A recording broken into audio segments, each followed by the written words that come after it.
Have you ever wondered why some people enter your life so quietly, so accidentally, yet leave a deeper mark than relationships that lasted for many years? Not because they were perfect, not because everything unfolded smoothly. It's simply that when you were around them, something inside you began to shift, very subtly, very quietly, in a way that was hard to name. Carl Jung once suggested that people do not meet one another through reason, but through deeper layers of the soul. Some encounters do not unfold in a way that allows love to begin immediately, or for someone to stay. They come to awaken a part of you, a part that has been asleep, a part that was not yet ready to be seen. You may have thought before, if they were the right person, I would recognize it instantly. But what few people ever tell you is this: God rarely introduces your ideal life partner through loud or obvious signs. He often uses extremely subtle ways, sometimes so subtle that they make you doubt yourself. In this video, we will walk through 4 ways God leads you toward your soul partner, ways you may have already experienced, but never truly understood the deeper meaning behind them. And pay special attention to the final way, because it is often God's quietest signal, yet also the one almost everyone overlooks, even though it reveals the truth more clearly than any promise ever could. Number 1. God leads you through the darkness, before leading you to the right person. No one can encounter true love without first having the courage to walk through their own darkness. There will be a season in your life when you look around and realize that you are completely alone. Not the loud kind of loneliness, not the absence of people to text or talk to, but a very deep solitude. You still go to work, you still smile, you still live your life as usual, but when night falls, when there are no more roles to play, you are by yourself, and you feel empty. Not because no one is beside you, but because you no longer know where you stand within your own life. And strangely enough, this season often arrives right after a series of repeated heartbreaks. Relationships that once felt so right, so promising, then fall apart in eerily similar ways. You begin to ask yourself, why does this keep happening to me? Not once, not twice, but again and again. Each person comes with a different face, a different story, a different circumstance. Yet the ending feels the same: disappointment, exhaustion, loss of faith. You try to analyze what went wrong, fix yourself, improve, and change. But the harder you try, the more lost you feel. Then, a very painful question surfaces, even though you do not want to admit it. This is the stage where your heart is caught in a tug of war. On one side, you long to be loved, to be touched, to be chosen. On the other side, you are afraid of being hurt again, afraid of opening your heart only to have to stitch it back together, afraid of the familiar cycle of hope followed by disappointment. In that inner conflict, your behavior begins to lose its balance. Some people choose to withdraw completely. They close themselves off, shut the door on their emotions, tell themselves, "I'm fine on my own," while deep inside there is a sadness that has never been named. Others do the opposite. They rush into a new relationship very quickly, not necessarily because of love, but because they cannot bear the emptiness of being alone. If you look back honestly, you may recognize yourself in one of these 2 extremes, or even oscillating between both. What matters is that regardless of which path you take, the feeling inside remains the same: anxiety. And in that anxiety, many people believe that God has abandoned them, that He has forgotten their prayers for a life partner, that these lonely years are a punishment. But if you look more deeply, you may see that something else is unfolding. Carl Jung once wrote, "One does not become enlightened by imagining figures of light, but by making the darkness conscious." The darkness Jung speaks of is not something monstrous. It is the parts of you that you have avoided for a long time. The fear of abandonment that makes you cling.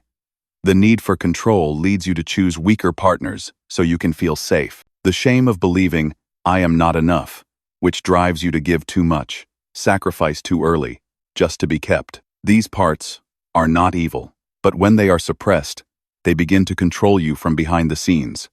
This is precisely why God does not rush to send the right person into your life. Not because you are unworthy, but because if that person arrives too early, you will not meet them as your true self. You will meet them through fear, through emptiness, through unhealed wounds. And then, no matter how good they are, the relationship will be off balance, not because love is wrong, but because the foundation is not yet strong enough. Many people repeatedly love the wrong person, not because they do not deserve love. On the contrary, they are often people who love deeply and sincerely, but they have never stayed with themselves long enough. They are used to giving to be kept, used to holding themselves together so the relationship does not fall apart. Each time they are abandoned, they hurt, but instead of stopping to ask, "What am I actually searching for in these relationships?" they quickly find someone new to fill the old emptiness. You may recognize this pattern. Someone who always loves unavailable people. They give more than necessary. They wait, hope, explain, and tolerate. And when the relationship ends, they are left alone with the question, "What did I do wrong?" But the truth is, the problem was never that they did not do enough. It was that they never learned how to stay with themselves when no one else was there. This is where shadow work truly begins, even if many people never call it that. It begins when you are forced to face yourself in silence. When there is no one left to mirror you, no relationship to distract you, you start to hear the inner voices more clearly. The fear of being alone, the fear of not being chosen, the fear that, without being loved, you are nothing at all. These fears do not appear to punish you. They appear so they can finally be seen. And here is the crucial point. God does not lead you into darkness to hurt you. He leads you there, so you no longer need anyone else to be your light. When you learn how to be alone without abandoning yourself, when you sit with sadness, without rushing toward escape, when you look directly at repeated relationship patterns, without blaming fate, you are doing something profoundly sacred. You are reclaiming the parts of your soul that were scattered by fear. You may never have thought of it this way, but prolonged solitude, repeated heartbreaks, the loss of trust in others and in yourself, all of these are signals. Not signals that you have failed at love, but signals that God is temporarily removing relationships that do not align, so you have the space to meet yourself again. Because if you have never been fully alone, you will always enter love with a silent plea, "Please fill me." And that is a burden no life partner should ever have to carry. Pause for a moment and ask yourself, slowly and honestly, do you love to escape loneliness? Or do you love because you genuinely want to share your life with someone? Are you afraid of being alone to the point that you accept less than what you deserve? After your last breakup, did you heal, or did you simply replace the person? These questions are not easy, but they are not meant to hurt you further. They exist so you do not continue to lose your way. The solution here is not to close your heart, nor is it to rush into love again. The solution is to stay. Stay with the pain long enough to understand it. Stay with solitude deeply enough to see that you still exist, that you still have worth, even when no one chooses you. Look directly at repeated relationship patterns, not to blame yourself, but to recognize, this is where I keep abandoning myself. Learning how to be alone without abandoning yourself is a very quiet journey. It may begin with small things, not rushing into a new relationship, just to have someone to text every night, not using work, social media, or constant socializing to avoid emptiness, allowing yourself to be sad without judgment, allowing yourself to rest without guilt. In those moments, you are rebuilding something essential, presence with yourself. And here, you begin to sense a very subtle message from God. He is not saying, "You are not good enough to be loved." He is saying, "You are important enough not to need anyone else to prove your worth." When you no longer need love to validate your value, you become steady enough to recognize real love. Not a love that makes you forget who you are, but a love that arrives when you clearly remember who you are. Your soul partner is not sent to rescue you from darkness. They are sent when you have already walked through it, not because you are perfect, but because you are honest with your imperfections. And then, love is no longer a place to escape, but a place to meet from a very different position. The position of someone who has stayed with themselves long enough to no longer fear being seen, being loved, and being chosen.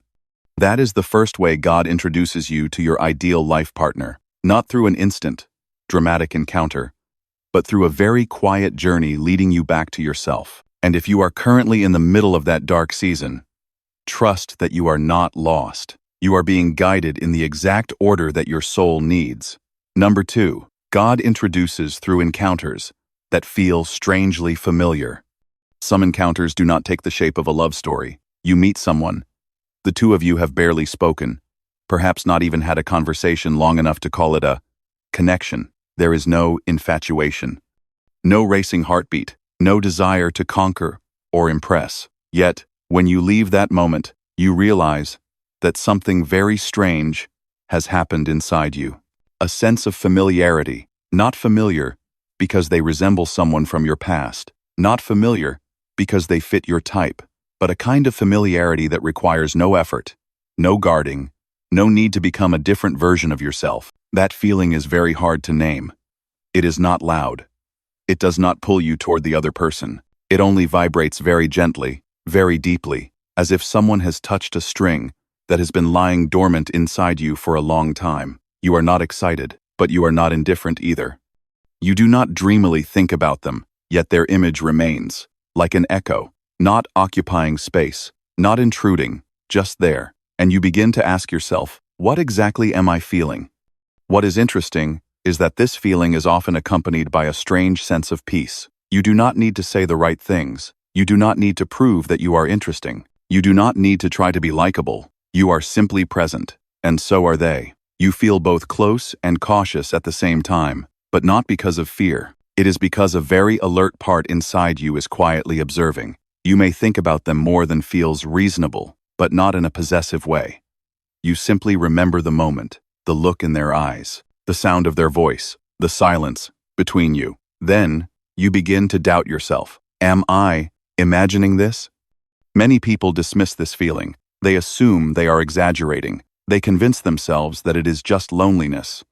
But if you are honest with yourself, you will realize this. Loneliness makes people cling. This feeling does not. It does not make you want to hold on to the other person. It brings you back to yourself more clearly. And this is where the unconscious mechanism Carl Jung spoke about begins to operate. Jung once wrote, "Projection changes the world into the replica of one's own unknown face." In these strangely familiar encounters, what happens is not that you love them first. It is that you recognize a part of your own soul being awakened through them. Jung described this as projection through anima and animus. But in more everyday language, it can be understood like this. Some people enter your life, not so that you will love them immediately, but so that you will remember who you truly are, the self you have forgotten through years of defending yourself, adapting, and holding yourself together just to be accepted. You are not pulled toward them, you are led back inward, and because of that, this feeling is often accompanied by very subtle coincidences. Jung called this synchronicity. When the outer world reflects a movement taking place within your soul, you may meet in completely ordinary circumstances. A familiar cafe, a work-related setting with no emotional connection, a moment that was never arranged to be romantic. There is no background music, no memorable dialogue, yet the memory of them lingers for a long time. Not because you try to hold on to it, but because it touches a deeper layer within you. It may be the way they listen without probing, the way they remain silent, without creating discomfort, the feeling that you do not have to explain too much to be understood. And then you realize something very important. Around this person, you feel clearer. Not more confused, not more anxious, but clearer. Many people mistake this feeling for romantic love and rush to label it destiny. Yet that very rush distorts the original signal. God does not send these encounters so that you will rush forward. He sends them so that you will observe, so that you learn to distinguish between peaceful resonance and possessive desire. A resonance born of ego makes you anxious. Do they like me? A resonance born of the soul makes you ask, am I living in alignment with myself? This is how God often whispers very softly, very deeply. He does not introduce your ideal life partner through intense emotion. Sometimes, he simply places a very calm mirror in front of you, a person still enough for you to see yourself more clearly. Ask yourself honestly, have you ever met someone who made you remember yourself? After meeting them, did you feel slower, clearer, or more confused and disoriented? Did that feeling make you want to be more truthful with yourself? Or did it make you want to change yourself to be chosen? The difference lies right there. The solution is neither to deny this feeling out of fear that you are imagining things, nor to label anyone who stirs you as destiny. The solution is observation. Observe whether being around this person makes it easier for you to be honest, whether it invites you to live more truthfully, more slowly, more deeply, or whether it leads you into anxiety, speculation, and the loss of your initial peace. Not everyone who stirs you is meant to stay, but anyone who awakens you comes for a deeper reason. Some people pass through your life very briefly. They do not become lovers, they do not become life partners, but they fulfill a sacred role, waking you from a mechanical, defensive way of living, or from abandoning yourself. And if you are still not enough to grasp, you will realize that God never makes mistakes in encounters like these. It is only that we often rush to turn them into romantic stories when their true meaning is far deeper. Your soul partner may arrive in this way, quietly, without drama, without conquest, just a strangely familiar feeling, enough to make you pause, breathe deeply, and realize, I had forgotten what it feels like to truly be myself. And when you learn to honor these subtle resonances without possession, without haste, without labels, you are learning a very ancient language, the language God often uses to introduce the most important encounters of a lifetime to those who are quiet enough to listen. Number 3, God introduces you through a love that forces you to become your true self. Have you ever been with someone who made you realize that you could no longer live superficially the way you once did? You could not say things just to get through the moment. You could not pretend to be fine when everything inside you was tangled. You could not avoid yourself through silence, or by giving in, just to keep the peace. Not because that person forced you to change, but because being with them suddenly made all your old layers feel too tight. Some relationships feel comfortable because they allow us to stay safely inside our comfort zones. But there are other relationships strangely different, both gentle and demanding, that make it impossible for you to keep betraying yourself without feeling pain. You begin to notice this through very small moments, when you say something that is not true to your heart, and immediately feel an inner misalignment. When you consider staying silent to avoid conflict, yet feel a heaviness rise inside, as if something is insisting that you face the truth. The emotions in these relationships are often deeply contradictory. You love, and yet you are afraid. You feel supported, and yet you feel seen. Not judged, but truly seen. And that is precisely why you can no longer hide. You cannot continue loving through old habits. You cannot keep relying on familiar defense mechanisms to avoid what is real. Your behavior begins to change, but not in a loud or dramatic way. You want to live more decently, not to be approved of, but because you can no longer tolerate being dishonest with yourself. You want to heal old patterns, not because the other person demands it, but because you no longer want to bring unresolved wounds into this relationship. You begin to respect your own boundaries more, to speak what you feel, to accept that conflict is not a sign of failure, but a sign that truth is being brought into the light. In Carl Jung's psychology, this is no longer the stage of projection or initial attraction. This is where the process of individuation enters its most alive phase. Jung wrote, "The goal of life is to make the unconscious conscious." And from this perspective, true love is one of the most powerful paths through which that goal is realized. Jung did not view love as a prolonged state of pleasant emotion. He saw it as a process of inner transformation, where two people enter a bond deep enough that unconscious parts can no longer remain hidden. At this level, love is no longer a place where you seek salvation. The other person does not come to patch your broken pieces. They come so that you must take responsibility for the immature parts of yourself. Jung described this encounter as a sacred union, one in which two souls do not dissolve into one another, but face each other to mature. In this union, you are no longer permitted to love halfway. You cannot use emotion to manipulate, silence to punish, or sacrifice to control. This kind of love forces you to grow, because if you do not, you will feel that you yourself are destroying something sacred that God has placed in your hands. You can recognize this signal clearly when you look at your own behavior. There is someone who makes you want to live more decently, not only toward them, but toward yourself. There is someone who makes you pause before speaking carelessly. There is someone who makes you stop avoiding difficult conversations, because you know that if you do not speak, you are betraying not only them, but your true self. This is a crucial point. The love God sends at this stage is not comfortable in the usual sense. It does not give you the feeling of being unconditionally loved so that you can do whatever you want. Instead, it places you in front of a very clear mirror. Every time you act dishonestly, you immediately feel unease. Every time you withdraw out of fear, you feel yourself becoming smaller, not because the other person diminishes you, but because you are refusing the growth this relationship is inviting. Carl Jung once said, "Where love rules, there is no will to power. And where power predominates, love is lacking." True love does not operate through power. It does not force change through fear. It invites change through honesty. And if you are in a relationship where you feel yourself becoming clearer even when it hurts, even when it is difficult, that is a very strong sign.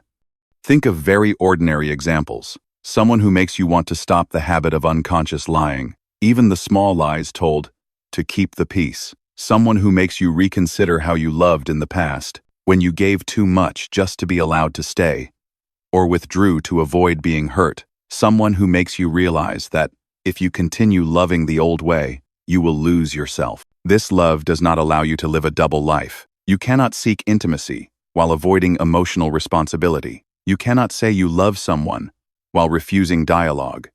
And because of that, the emotions involved are often complex. You feel supported, yet exposed. There is no sense of being saved, only the sense that you must step up. At this point, the most important question is no longer, do they love me? But, is this love making me stronger or smaller? Are you in love, or are you learning how to become yourself?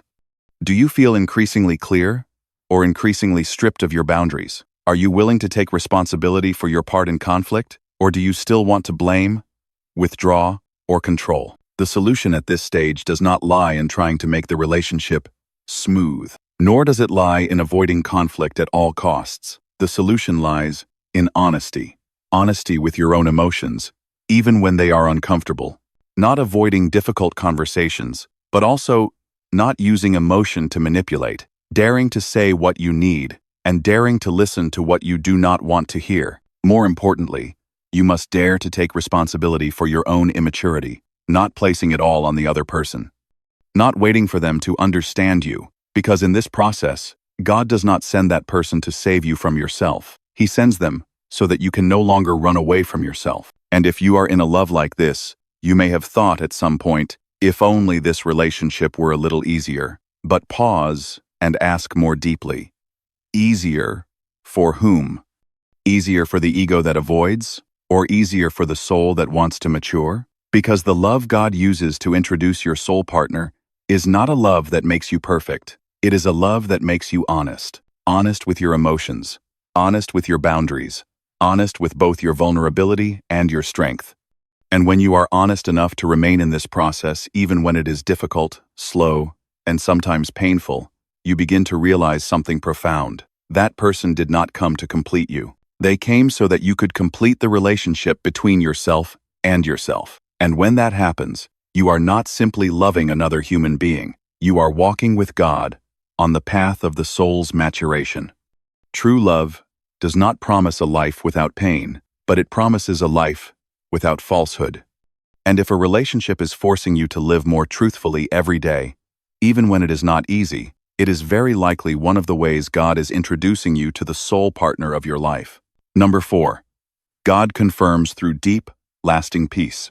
Where there is peace, there is the self. This is not a word-for-word quotation from Carl Jung, but it captures the spirit that runs through his entire system of thought about the self, the regulating center of the psyche, where a person is no longer pulled apart by fear, desire, or inner conflict. And if you pay close enough attention, you will begin to notice this. When God confirms something in your life, He rarely uses excitement. He uses peace. There is a very particular moment in every person's emotional journey, not when attraction first begins, not when infatuation takes hold, not at the peak of intensity, but when everything settles. There is no longer a racing heartbeat, no longer a constant scanning for signs, no more sleepless nights asking, am I doing something wrong? Will this last? Will they change tomorrow? Instead, there is a state that is difficult to describe. Quiet, slow, and steady. You still care, you still love, but there is no tension, no grasping, no need to prove anything. You do not feel pulled away from yourself. On the contrary, you feel yourself returning. Your rhythm of life is not thrown into chaotic disruption. Your heart is not lifted high, and then dropped again and again. There is a strange feeling. Even if external circumstances are not yet perfect, something inside you is at rest. This is a sign many people overlook because we are taught that love must be intense, must burn, must make the heart race. But Jung viewed things at a deeper level. He believed that emotions that are overly strong and dramatic are often tied to the activity of the ego, seeking validation, compensation, or control. When the self speaks, it is not loud. It does not argue its case. It simply is. Jung wrote, "The self is not only the center, but also the whole circumference, which embraces both conscious and unconscious." When the self is active, 8, you are no longer torn between wanting and fearing. You no longer need to keep explaining to yourself why you are in this relationship. You stop trying to rationalize your feelings. There is a quiet agreement between consciousness and the unconscious, and within that agreement, peace appears. This is when the ego begins to fall silent, not because you have become weaker, but because it no longer needs to shout. You do not need constant reassurance that you are loved. You do not need to check messages to soothe your anxiety. You do not need to ask endless questions just to calm your inner fear, not because you are indifferent, but because you have stopped fighting yourself. When God confirms a relationship, He does not excite you in a way that keeps you awake with worry. He calms you in a way that allows you to sleep more deeply. He does not make you want to cling, but makes you secure enough to loosen your grip. Not letting go of the other person, but letting go of the fear of losing them. And that is a profound difference. In everyday life, this sign appears very simply. You no longer need to ask many people whether you should continue. You do not constantly seek opinions to confirm that you are on the right path. You do not feel compelled to prove that this relationship is worth it. There is just one clear feeling. You know, not knowing through logic, but through a certainty that requires no explanation. You can see this reflected in your behavior. You are no longer living in a state of waiting for judgment. You are not constantly preparing for the worst-case scenario. You are not shrinking yourself out of fear of abandonment. Instead, you find yourself slowing down, becoming more present. And strangely, you become kinder, not only toward the other person, but toward the world around you. Jung placed great emphasis on the idea of the fruits of a psychological process. He believed that you cannot judge a state solely by fleeting feelings, but must look at its long-term effects on life. You are what you do, not what you say you'll do. If a relationship arises from the self and from God's guidance, it will bear very concrete fruits. You become more honest, more composed, more responsible with your emotions. Notice something very subtle. Peace does not mean the absence of difficulty. It does not mean the absence of conflict. But, within those conflicts, you do not lose yourself. You do not have to sacrifice your boundaries to maintain harmony. You do not have to shrink yourself to stay. You can engage in dialogue without betraying yourself. And after each conversation, even if everything is not yet resolved, you still feel whole. This is the moment to return to very honest questions. Does this relationship make you more peaceful or more anxious? After being with this person, do you feel clearer or more confused? Are you listening to the voice of deep intuition or to the fear of loss disguised as love? Are you trying to preserve an intense feeling, or are you honoring a quiet truth within yourself? The solution at this stage does not lie in doing more. On the contrary, it lies in doing less, slowing down, reducing noise, creating space for stillness, because only in stillness can you hear true confirmation, not confirmation through promises, not confirmation through emotional highs, but through a feeling of being settled within yourself. Observe the fruits of this love in daily life. Are you more patient? Are you kinder to people who have nothing to do with this relationship? Are you living more in alignment with your values? Are you closer to your true self? If the answer is yes, that is not accidental. It is a sign of confirmation. Carl Jung once said, "The privilege of a lifetime is to become who you truly are." A relationship confirmed by God does not pull you away from that journey. It supports you on it. It does not make you forget yourself to love. It helps you remember who you are while loving. And when you are in that state, you no longer need to run around looking for signs. You no longer need to keep asking, "Is this the one?" Because the answer does not come in words. It comes as a deep, steady peace that needs no proof. And finally, this is an essential truth to close this entire journey. Your ideal life partner does not come to complete you. They come to remind you that you have been whole for a very long time. God does not send them to fill a void. He sends them when that void has been recognized, embraced, and healed by you. At that point, love is no longer a search driven by anxiety, but a meeting grounded in peace. If you are in a relationship where peace continues to deepen quietly, without spectacle, without display, it is very likely that this is God whispering to you, you are in the right place.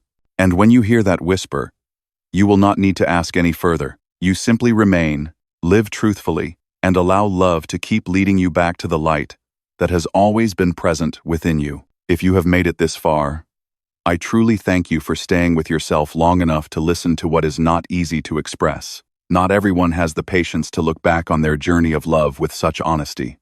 If something here touched a very deep place within you, please like and share this video with someone who may be lost in the way you once were. Perhaps that simple act of sharing will become a quiet support for someone who needs to feel understood. Take a moment now to slow your breath, let your shoulders drop, and stay with this feeling for a few more seconds, because this journey does not end here. Now, we move together into where God continues to lead you deeper into why the right person has not yet arrived, and what is truly being prepared for you ahead. God introduces, through life's sudden, slowing down. God does not always lead you directly to a person. There are seasons when He slows everything down so much that you begin to feel impatient, doubtful, and even ask yourself, have I been forgotten? But if you are standing in a prolonged pause like this, it may be that you are very close to an important threshold of transformation, one that can only be recognized when you slow down. There is a very familiar experience that many people go through, yet few dare to name. You feel ready to love, no longer loving impulsively, no longer looking for someone to fill a void. You have learned how to be alone, moved through old wounds, and understood what you want and what you do not want. And yet, strangely, no one appears. Or if someone does, everything keeps inexplicably missing each other. The person who feels right arrives at the wrong time. The person who arrives at the right time cannot go far with you. Potential relationships quietly stop at the threshold, as if an invisible hand keeps gently placing a sign that says, not yet. You begin to wonder, did I do something wrong? Am I too selective? Have I lost the ability to love? Or do I only think I am ready when, in fact, I am not? These questions are not loud, but they repeat often enough to exhaust you. And within that exhaustion, a very human anxiety begins to surface. The fear of being left behind, while people around you settle down, get married, and move forward, while you remain standing still in a chapter of life that seems to contain nothing but waiting. What makes this phase uncomfortable is not loneliness itself, but helplessness. You cannot do something to speed things up. You cannot try harder to make the right person appear. Every proactive effort seems to fall into place, and this is exactly when your ego, the part that wants control, wants results, wants reassurance that I'm on the right path, becomes restless. The ego cannot tolerate ambiguity. It needs answers. It needs movement. It needs someone to cling to, just to prove that this journey has meaning. Carl Jung wrote, "The unconscious knows more than the conscious mind admits." In phases like this, the unconscious part of you often knows very well what is happening, even when consciousness refuses to accept it. The ego says, I'm ready, but the self remains silent, neither confirming nor denying, simply not allowing things to move faster. And when the self does not consent, outer life reflects that through delay, not as punishment, not as abandonment, but as a deliberate slowing of the rhythm. Jung believed that the self always operates on its own tempo, deeper, slower, and more precise than the surface desires of the ego. When the ego pushes the process of maturation in love, in attachment, in the search for someone to walk alongside life, will automatically apply the brakes, not because you are unworthy, but because moving faster than the rhythm of the self would mean carrying unripe parts of yourself into a relationship, only to repeat old patterns in a more subtle form. On a spiritual level, this slowing down carries a very different meaning from how we usually understand it. God is not delaying things to test your patience. He is preventing you from using another human being as an escape from yourself. Because if you meet the right person too early, while a deeper part of you is still looking for shelter. You will unconsciously place that burden on them. You will love them not for who they are, but for how they help you avoid facing the unhealed spaces within yourself. Some people enter love when their lives are chaotic, exhausted, and disconnected from themselves. Love then becomes a life raft. It rescues them from emptiness, but it does not teach them how to swim. When that raft disappears, they sink again, more panicked than before. God does not want you to meet your life partner in that state. Not because you are unworthy of love when you are vulnerable, but because that person is not meant to carry you through the journey of returning to yourself. If you look closely, you will see that in seasons when life slows down, many other things rise to the surface. Questions you once avoided become clearer. You are forced to be alone with your thoughts for longer. There is no one left to distract you from the quiet fears underneath. The fear of not being chosen. The fear of being alone for too long. The fear that all your previous healing efforts might ultimately lead nowhere. And it is precisely in this space that you begin to learn a very difficult but necessary lesson: how to stay with yourself without needing anyone to validate you. Someone once told me that their longest period of being single was also their most mature phase, not because they achieved something extraordinary, but because they stopped running away from small emotions. They learned to sit with sadness without rushing to find someone to talk to. They learned to move through empty weekends without filling them with superficial dates. And in that slowing down, something very strange happened. They began to feel enough, not enough to need no one, but enough to no longer use anyone as a means. This is the crucial point many people miss. God does not use slowing down to teach you how to give up on love. He uses it to teach you how to love without losing yourself. When you stop being impatient, stop comparing your journey to others, stop asking, "When will it be my turn?" You begin to step out of the ego's need for control and into the rhythm of the self. And only within that rhythm can a true meeting take place. Ask yourself, slowly and honestly, during this time when everything seems to stand still, what are you learning about yourself? Are you beginning to recognize old attachment patterns you once labeled as love? Are you seeing more clearly the boundaries you used to ignore out of fear of losing someone? Are you starting to understand that peace does not come from having someone beside you, but from not having to perform any role when you are alone? If you are honest, you may realize that many of your past relationships began from an unconscious need, the need to be chosen, to be prioritized, to be proven good enough. And when that need was met, you called it love. When it was no longer met, you called it heartbreak. God is slowing things down so that you do not repeat that cycle one more time with someone who should never have been placed in that role. The solution in this phase is not forcing yourself to be more positive, nor is it giving up. It is far more subtle. It is learning to listen to the slow rhythm without resistance. Allowing yourself to not have answers for a while. Stopping the habit of interpreting life's silence as personal failure. When you stop fighting the slowing down, you begin to see that it opens space for other things: clarity, honesty, and a healthier relationship with yourself. You do not need to do anything more to deserve love. You do not need to prove that you are ready. If God is holding you in a pause, it means something precious is still being refined, and that refinement is not meant to make you better for someone else, but to ensure you do not lose yourself when that person truly arrives.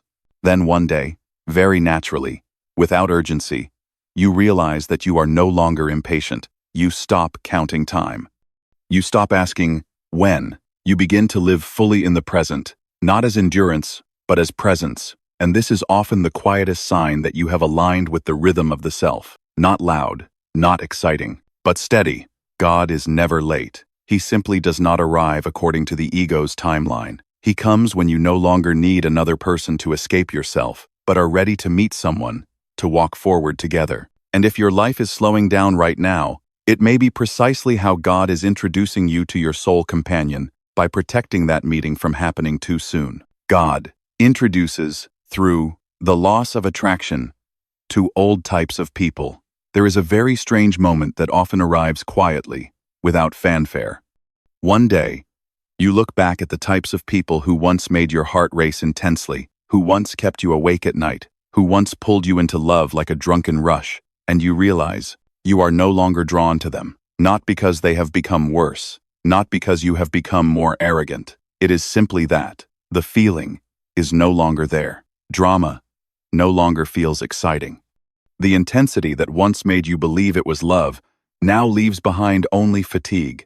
And this is precisely what frightens many people more than loneliness itself. You begin to ask yourself, what's wrong with me? Have I become numb? Or have I lost the ability to love? These questions are very real, very human, because we grow up with an unspoken belief. Love must make the heart beat faster, must sweep us away, must contain a bit of instability, a bit of drama, to be real. So when you no longer respond in the old way, you do not think of it as growth. You think of it as a loss. This phenomenon is often accompanied by a series of small but clear changes. You find yourself harder to love. No one captivates you immediately anymore. Conversations that once felt exciting now seem superficial. Flirtation that once stirred you now sounds so familiar that it feels exhausting. You no longer want to explain yourself too much, nor are you interested in trying to score points. And strangest of all, you are not as sad as you thought you would be. There is only a mild emptiness, mixed with confusion. Many people at this stage blame themselves. They think they have become cold, picky, or too realistic. But if you allow yourself to look a little deeper, you will see that this is not a closing of the heart. It is a profound shift at the unconscious level. Carl Jung once said, "One does not become enlightened by imagining figures of light, but by making the darkness conscious." When old types of people no longer attract you, it is usually not because you have become indifferent, but because the shadow parts within you, the parts that once sought compensation through love, have begun to be seen. Old projections collapse. The things you once placed onto others, salvation, validation, the feeling of being chosen, the sense of being special, no longer control you as powerfully as before. Before, you may have been drawn to unpredictable people because, unconsciously, you were accustomed to having to strive to be loved. You may have been attracted to intensity because deep inside, there was a fear of abandonment that needed to be activated to feel alive. You may have loved people who were unavailable because, at a deep level, you believed love always came with sacrifice and endurance. These patterns do not disappear overnight. But at a certain point, when you have gone deep enough into yourself, they gradually lose their pull. Not because you hate them, but because you no longer need them. And here is the subtlety in how God works. God does not always introduce a new person to you immediately. There are seasons when He simply removes the attraction to the wrong ones. He does not take away a specific relationship. He takes away the old eagerness. This hurts in a very different way, because there is no one to mourn, no clear breakup story to cry over. But you lose something that was once very familiar. The feeling of wanting to rush into love. Do you notice that this is a kind of loss that society does not acknowledge? When you break up, people comfort you. When you are betrayed, people take your side. But when you say, "I no longer find anyone attractive," people are quick to say you are picky, selective, or avoiding intimacy. Very few tell you that perhaps you are growing up. I once heard someone share very honestly, "What scared me most wasn't being single, but realizing that I no longer found the people who once moved me attractive. I felt like I was standing in the middle, unable to go back, and not yet able to move forward." That sentence touched something very deep, because it describes the suspended feeling of this phase perfectly. You are no longer the old version of yourself in love, but the new version has not fully revealed itself yet. On a spiritual level, this is when God is changing your internal reference system. Before, your unconscious was programmed to react to intensity. The more intense, the more familiar, the more anxious, the more attractive it felt. But once you have recognized old wound patterns, that reference system no longer fits. So instead of continuing to send you the same kinds of people with new faces, God does something else. He makes you no longer find them attractive. This is not punishment, it is protection. Because if you were still drawn to those types, even if you had understood things intellectually, you could still repeat the old story through a familiar feeling. So God does not argue with your rational mind. He intervenes at a deeper level, sensation. This also explains why this phase is often accompanied by a mild sense of boredom, not because your life is empty, but because familiar stimuli have been removed. Just like when you quit an old habit, Your body reacts because it loses a familiar source of dopamine, but that does not mean the habit was good for you. It simply means you are detoxing from something you once depended on. Ask yourself, very honestly, the people who once stirred you most intensely, what did they awaken in you? Peace or anxiety? A sense of being yourself, or a sense of having to try hard to be kept? Clarity or ambiguity that forced you to constantly guess? If you dare to answer these questions, you will begin to understand why the old attraction has faded. And are you blaming yourself because you no longer feel the same emotions as before? Are you comparing yourself to your past and thinking you have become worse, drier, less alive? Or are you afraid that without intense attraction, you will miss out on love? If so, pause for a moment. Perhaps you have not lost the ability to love. Perhaps you have only lost the ability to betray yourself. The solution at this stage is not to try to recover the old feeling, nor to force yourself to love someone the way you used to. What you need to do is allow this change to happen without labeling it as wrong. Observe what begins to attract you in place of drama. It may be kindness, it may be consistency, it may be a gentle sense of safety that you once dismissed as boring. Many people miss true love because they confuse peace with dullness. But if you have gone far enough on this journey, you will realize that what bores you is not other people, but the old patterns within yourself. And when those patterns lose their power, you stand before a new kind of emptiness. That emptiness is not meant to be filled hastily. It is the space for a different kind of connection to appear. God does not introduce your soul partner by making your heart race the way it used to. Sometimes, He simply makes the wrong rhythms stop sounding. And in that silence, you begin to hear your own voice more clearly, not loud, not dramatic, but real. If you are in this phase, know that you are not broken, you are not cold, you have not lost the ability to love, you are simply changing your reference system.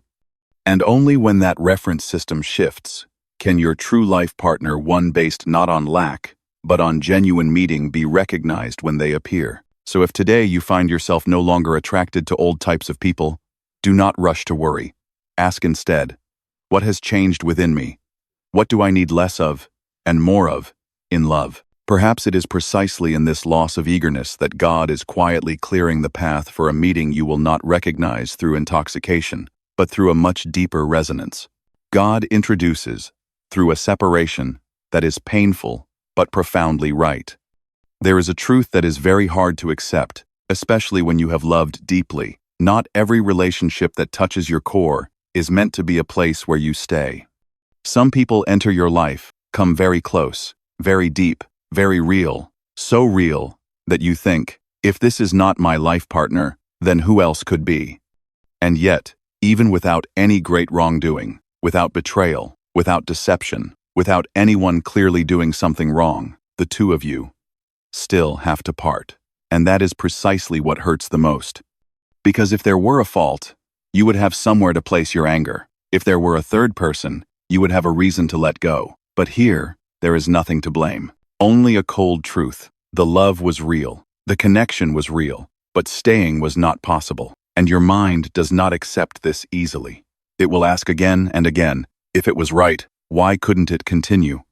This phenomenon appears frequently in life, yet it is rarely spoken of honestly. Two people separate with respect. There is no major drama. No one is destroyed. But both carry a very deep wound. You look back and cannot find a moment where you can say, this is when everything started to go wrong. Because, in reality, it was never wrong in the usual sense. It simply could not continue. Have you ever experienced that?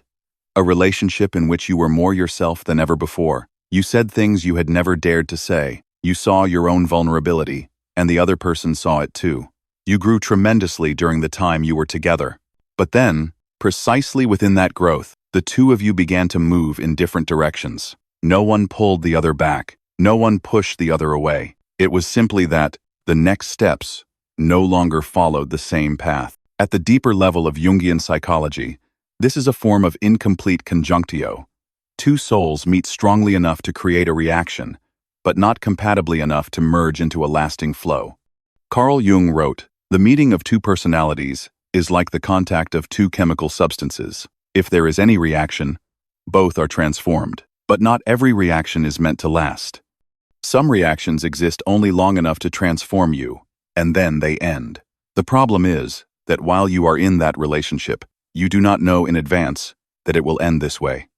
You believe that depth is a sign of the right person. You believe that if two people can see each other's true selves, then staying together is only a matter of time. But the life of the soul does not operate by that logic. Some people come to awaken you, not to walk with you to the end. And this is the hardest part of the spiritual lesson to swallow. God does not use only those who stay to teach you about love. He also uses those who cannot stay, even though they went very deep. Not to punish you, but to protect you from a very subtle temptation, deifying another human being. When someone touches the deepest parts of you, it is very easy to believe that they are the missing piece. Very easy to place upon them a role that no finite human being can bear. Salvation, completion, making you whole. And if that relationship were to last longer, you might unconsciously begin to trade away parts of yourself to preserve that connection, simply because you fear you will never again encounter a depth like that. So sometimes, God allows that relationship to happen, and then takes it away. Not because it was false, but because it was too real, in a way that could pull you away from your own center if you clung to it. That person came to reveal your true self, and then left, so that you would be forced to learn a very difficult lesson. No one is the source of your wholeness, except yourself and your relationship with the Creator. This is why separations like this often leave behind a very particular sense of emptiness. It is not like the pain of betrayal, not like the pain of being brutally abandoned. It feels more like a prolonged stillness, where you know you were truly touched, and at the same time, you know you cannot go back. And in that stillness, it is very easy to ask yourself, if that person was not meant to be my life partner, then why did they come? This question has no quick answer. But if you are brave enough to stay with it, you will gradually realize that person came to show you how deeply you are capable of loving, how honestly you can live, and how fully you can be yourself. Before them, perhaps you had never spoken your true needs, never set clear boundaries, never looked directly at your core fears. And because of that, the relationship was not a failure. It was a rite of maturation. Do you notice that after relationships like this, you are no longer the same person? You cannot return to shallow love. You cannot pretend to be fine in superficial connections. You cannot deceive yourself about what you need and do not need in love. Those are the marks of transformation, and not everyone dares to go through them. But precisely because it hurts, you may feel tempted to erase all memory of that person, or, on the contrary, to keep them in your heart as a sacred symbol, the only one who ever truly understood me. Both extremes keep you stuck. One denies the lesson, the other deifies a human being, and both prevent you from moving forward. Ask yourself, very honestly, who did that person help you become? Did you live more truthfully when you were with them? Did you dare to face the difficult parts of yourself? Did you learn how to love without losing your boundaries? If the answer is yes, then that person has fulfilled their role in your journey, even if they did not stay. Are you holding someone in your heart not because they are still right for you, but because you fear that letting them go means losing proof that you were once loved that deeply? Are you grieving a version of yourself, the version that was awakened in that relationship, more than the person themselves? If so, look directly at that. It does not make you weak. It makes you honest. The solution at this stage is not to move on as quickly as possible, nor to rush into another relationship to fill the space. What you need to do is integrate the lesson. Keep the parts of yourself that were awakened, but return that person to their rightful place in your journey. An unwitting teacher, not the final destination. You do not need to hate them to let go. You do not need to declare the relationship wrong. You only need to accept this. Some people come to open a door, not to walk with you through every room beyond it. And that is not a tragedy. It is an order. God introduced you to that person not so that you would remain forever in regret. He introduced them so that you would no longer seek depth in the wrong places, and no longer trade away your true self to preserve a connection that was beautiful but no longer aligned. When you understand this, pain begins to change form. It does not disappear immediately, but it gains meaning. And when pain has meaning, it no longer destroys you. So if you are carrying in your heart a person who could not stay, pause for a moment and ask yourself, If they did not stay to be my life partner, then what did they come to give me? Number 4. The answer to that question is the key that allows you to move forward, not in bitterness, but in maturity. And when you walk with that maturity, you will begin to notice new signals, subtler and deeper. The signals God uses to lead you to your true soul partner, one who does not merely touch you, but stays with you. God introduces through the moment you no longer search. There is a deeply paradoxical moment in the human journey of love, and if you are here, it is very possible that you have already touched it, or are touching it now.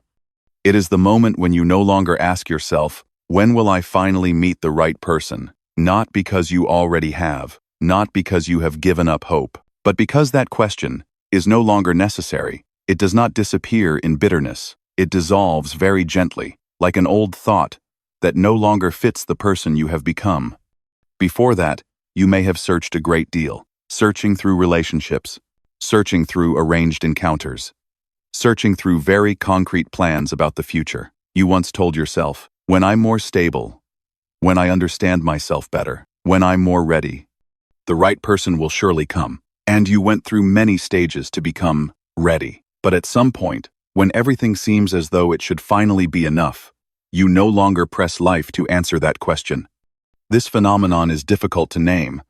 So many people misunderstand it. Some think they have grown cold. Some fear that they are avoiding intimacy. Some ask themselves, am I closing my heart? But if you look more closely, you will see that this is not a closing.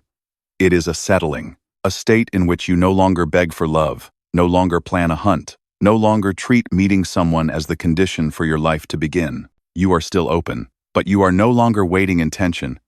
You are still willing to love, but you are no longer afraid of being alone.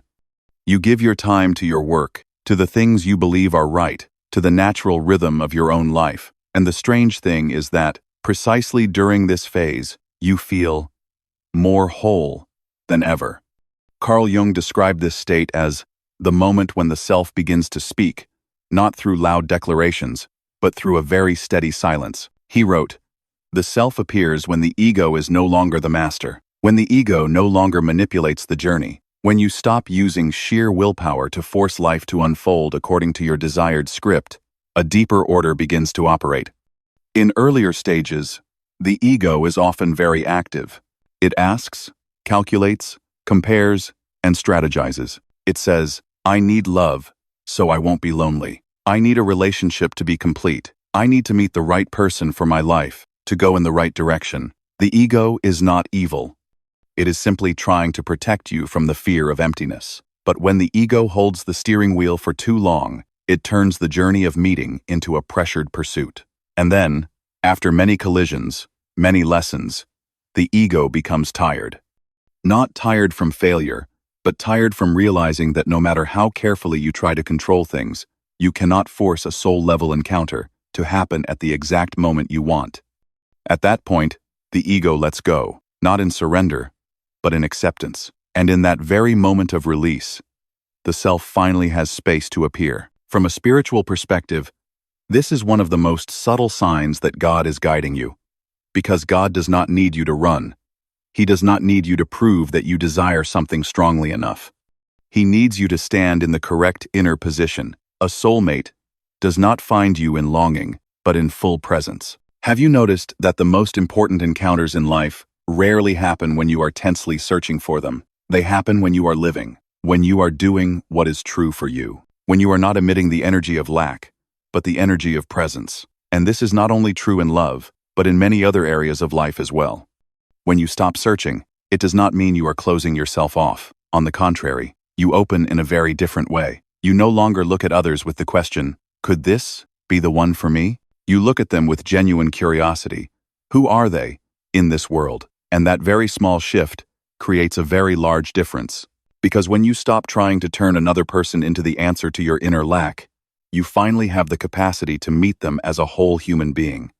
Are you in this phase right now? When you no longer scroll past potential connections with impatience, when you no longer compare every encounter to an ideal image in your mind, when you no longer feel that you are behind others simply because no one is beside you. If so, you may be standing at a crucial point in the journey, even though it looks completely undramatic. Many people fear this phase because it offers no clear sense of progress. There is no climax, no obvious sign, no story to tell. Yet this is precisely the phase in which your inner life is being reorganized according to a deeper order. You are no longer pulled by the fear of being left behind. You no longer use love as a way to validate your worth. And because of that, you no longer attract relationships rooted in lack. From God's perspective, this is the moment when you no longer need to be introduced in the usual way. He does not need to push someone into your life through dramatic events. He only needs you to be in the right place. And when you are in the right place, the right person will recognize you, not because you stand out, but because you resonate. Try looking back at your previous relationships. Very likely, they began in some form of urgency. Urgency to fill a void, urgency to escape pain, urgency to avoid facing yourself. And very likely, they ended when you were forced to return to yourself, even if you were not ready. The phase of no longer searching is the phase in which you stay with yourself willingly, no longer driven there by heartbreak. Are you learning to enjoy being alone in this way? Not as isolation, but as fullness, not as closure, but as not rushing to open. If the answer is yes, trust that you are not slowing down. You are being aligned.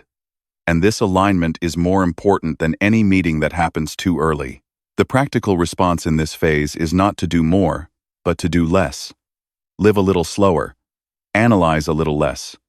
Question a little less. Make space for stillness, not to hear an answer, but to realize that you no longer need that answer to live well. Observe the fruits of your life. Are you kinder? More honest? In a healthier relationship with yourself? If so, you are on the right path. And then, when a meeting happens, if it happens, it will not arrive with the feeling of, finally, at last. It will arrive with a very simple feeling. Oh, I'm here. No excessive excitement, no excessive anxiety, no need to prove anything, no need to brace yourself. Just one presence touching another presence. In peace. This is why Way 8 is the most natural conclusion to this entire journey. Because after all the signs, the lessons, the separations, the delays, you are not led first to a specific person. You are led back to yourself. And when you are there whole, not lacking, not begging, not chasing, meeting your ideal life partner is no longer a goal. It becomes a consequence. Your ideal life partner does not come to complete you. They come to remind you that you have been whole for a very long time. And when two forms of wholeness meet, there is no need for many explanations. No need for grand promises.